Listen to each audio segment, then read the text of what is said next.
All right, so let's take a look at Dnsenum using Backtrack 5. Now there's two ways we can go about it. We can either use the bash prompt,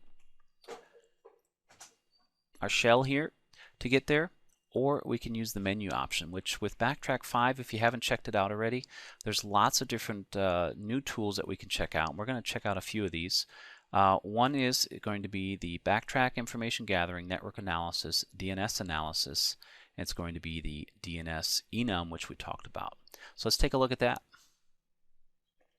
So as it's coming up, we basically see that it gives us the values of how we can utilize the Dnsenum tool. All right, so you guys can check this out, but what we want to do is kind of dive right into it. So what we're going to do here is I'm going to do a listing. You can see that we have the Dnsenum Perl script there and a DNS text file. Let's go ahead and open that up, the DNS text file.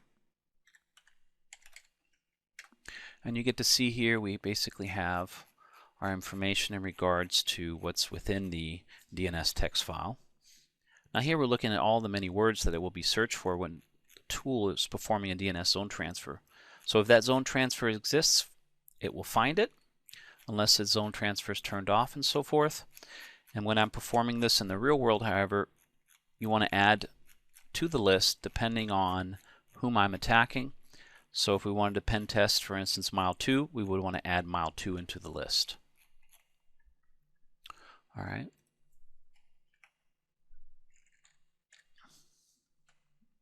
Something like that. Let's close and save. All right, now what we want to be able to utilize, and one option here with the Backtrack 5 version is you have to use the / to actually make it work properly. Dnsenum.pl, and we want to give it our domain. So let's say we say mile2.com. And then from there we go in and we define the DNS text file and hit enter. So as you can see from the results, we do have some nice information that we were able to contrast off here. The host addresses, the name servers that are associated with it, and the associated IP addresses, the MX record. Tried to do a zone transfer. As you can see here, it actually was able to grab some information here. Pretty good information. We definitely got some nice data here that we can utilize.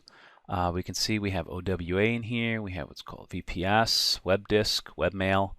All that fun stuff available that we can then utilize and put in. Again, we can utilize this information and put that right into Leo and work it from there. So there's definitely some good info that we could utilize and of course put into our information gathering side of things. So very, very good stuff here.